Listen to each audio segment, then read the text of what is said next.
Hello, beautiful people. Welcome to my channel. If you're a new subscriber, thank you for subscribing. If you're a new viewer but trying to subscribe, please do forge ahead. Do please. Then, if you're an old viewer that always glance through my vlog but never subscribe, please do subscribe. Hey. It's long overdue. It's high time you click that button.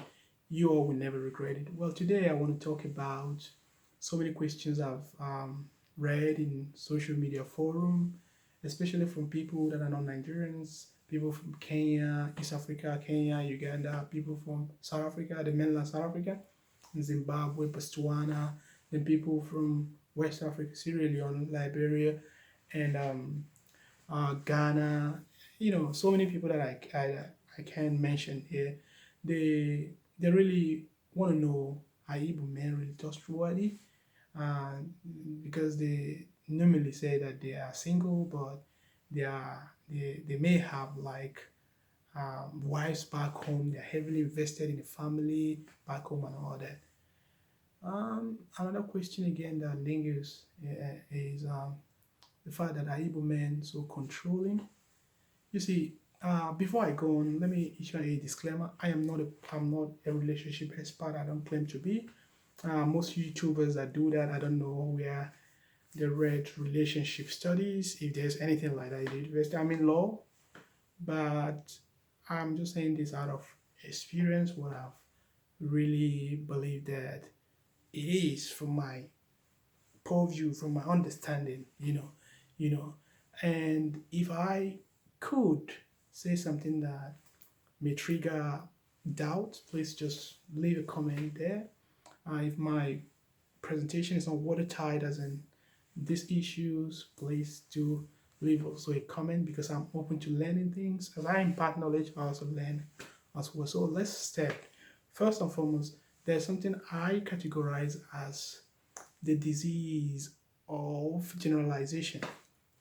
Disease of generalization could cause a lot of things. I have 2 points to make, and the one of it is disease of generalization. You don't really generalize. You don't believe that maybe for the fact that Emeka steals meat in a pot of soup, so all Emekas should be stealing meat in a pot of soup. Let me give another live analogy that you could relate to. Recently in the news media, electronic news media, a lot of Nigerians, a lot of Guineans have been killed in South Africa. So it would be a mistake for me to say, oh, because Nigerians are killed in a xenophobic way in South Africa, so meaning that all South Africans are killers. If I should say that, that means that really needs my brain to be re-engineered, sort of, So, secondly, again, there is this fact that one has to has to really test something, be scientific in your approach about something. What I mean by scientific in your approach, you don't assume, you don't believe that, oh, he said, she said, because she said, let me act towards it. You see, action has to have a verifiable facts, factual premise that you want to act upon. You don't just dive into doing something without really knowing what am I even really fighting for? What am I really standing for? You have to define your area, define your position, the position you're coming from. You have to define it, let it be clear cut. You don't assume things. So this is the 2 points that I want to make here as relating to these questions, the questions that so my answer is that first and foremost, I'm an Igbo man. I'm not so defensive. I'm not like saying, oh, Igbo people are gold. No. What I'm saying is that I don't know about any other person that could tell a girlfriend that he is not married back home just for I don't know what, maybe. The person could be like deceitful, like the person could be inborn deceitful person. The person could be like very notoriously bad person for the person to come out to you. I don't know if it's just because of money, or because some people say because of visa, or because to gain some sort of trust, or to flatter a girl. I don't know why people stand on to do that sort of things, like deny their family. It is so nonsensical that someone who has married, who had gone to, because most Igbo people, the marriage is not like the Western, where we live, where I live now. It's not like the Western way. People could rock up from somewhere and they say, oh, they want to go. They go to. Some people don't even go to court. They will just say, oh, let's start de facto relationship. In law, de facto relationship to some extent is recognized. So people could live together, start having babies, bearing babies, and they, to them they are a couple. They are married, all that. But in Igbo land, there are sort of like stable and organized way for marriage. Marriage is more like a procedure, a process. You go from one stage, which is introduction. The family has to be, to acquaint themselves. Oh, this is the person you want to marry and all that. You go for introduction. Then there is something they call like to consult the elders to know if it's going to work and all that. They will not give you the bride price money. They present you. If they will approve it, they'll give you the bride price money. Then from there, the third one could be, okay, oh, now prepare, you pay the dowry, then prepare, pay the bride price. And the next one is just like traditional wedding. From there, then the church wedding. So if someone should go through this chain of processes to get into marriage, and peradventure at the end, because the person met a girl somewhere in overseas, and now denied that history outrightly, I mean, that person has an issue. That person has an issue. It's more like people denying their parents. Oh, because to them, the parents is not really, hasn't come up to that status for them to pride themselves with their mates, with their peers. They tend to like, oh, it's not my parents. I am the son of this rich man. I'm so. You know, you know, those kind of people, they have no identity. In fact, they've sold their own identity. They are more like living corpse. They're just walking as human, but they are dead. So that's what I tend to categorize those kind of people. So it is not all about Igbo. It is not Igbo. I could give you several instances. In fact, it's not even I could give you, but like go to any search engine, internet search engine, or anything at all. Go write the name of deceitful marriage stories. You will see all sort of stories, and those stories could be same with maybe someone from Ethiopia, someone from Jamaica, someone from America, someone from Australia, someone from there.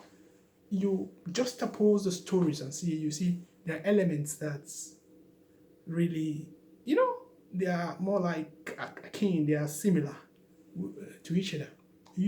So it's not about Igbo. It's not about Jamaican. It's not about Ethiopian. It's not about Ghanaian. So people should detach this generalization disease. Take it off. Once you want to see something from that vantage view of objective. You're seeing things from that view. Then your knowledge will be grown. You go out of that stereotype. So those kind of things that label people without proper research, without proper scientific research, without really asking question, is it true? So the answer there is that it is not true. All Igbo men don't have wife back home before getting into relationship. It is flatly falsehood, a lie.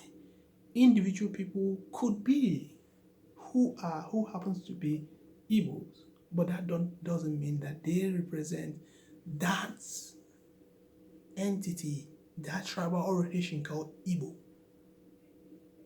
So it is, let it be clear, let it be so distinct. Then, about controlling. The same thing could be said for controlling also. I have a relationship where I had relationship in the past where in overseas with someone who is not even an African, a white lady, she was outrightly controlling. In fact, even their parents noticed it. So I'm a Nigerian. So if it's sort of part of our existence that we have to be controlling, it could be it would have been a disaster. But if you could ask their relatives, their siblings, they'll say, oh, this person is as good as this person is as understanding as this person is this and that. The same thing applies for so many people, not minding where they come from. They've been victim of oppression, suppression. It's different circumstances. So putting people in one sort of basket, even if the basket is leaking, not minding the basket is leaking, but just because you just want to satisfy some deceptive agenda you presented, all Igbo men, it is not true. So the earlier we start seeing things from that angle, the better for us. Then lastly, there's something I want to say lastly. It could not really relate to this, but I want to say it so that people who always come to YouTube to vent, they try, before doing that, try to look at yourself in a mirror. There's something we call reflective examination. It was Socrates that says the unexamined life is not worth living. Before as a living being, before you live, before you question existences and realities, there is every need for you to also question yourself, to say, oh, am I really what I am trying to project? You understand? Am I really what I'm trying to project? You examine your life before that. Because some people who always say, oh, this person is controlling, oh, this person is not this person is not that. What have you done? What have you contributed towards that? Did you make it lesser or did you exacerbate it? Did you make it worse or you make it less? Are you a contributing factor? Could we share the blame?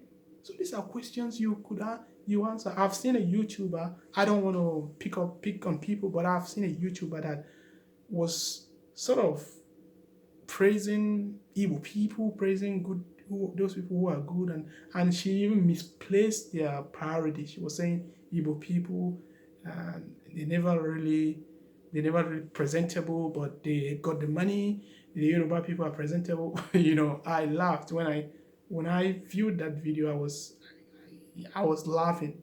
I don't want to leave a comment because I don't want it to be personal, but it's flatly lie. It's flatly a falsehood. There is nothing like one thing you use to paint people with a broad brush. It doesn't work that way. And you were talking about good people. You're talking about men that are good. Your parameter or the thing you use in measurement, the yardstick you use in measuring who the man that is good and the man that is bad is money. You could look at it. I'm not going to say the person is gold digger or the person is, but you don't use money. You don't use material aggrandizement or material acquisition to attest to who is valid or who is invalid. That word itself, it's nonsensical. It doesn't. It's trivial. It makes your argument futile. So it's high time we start seeing things from different ways. That things from objective, stand. That's all I could say. I wanted doing this video to be so brief, but I've ended up going all above 10 minutes. So, but it's all good. Take care of yourself. I have a lot to say. All right. If you have any comments, please drop it in the comment bar. If you have advice, do same. Please, I don't bite. I welcome everyone. Come. Subscribe. Thank you. Bye.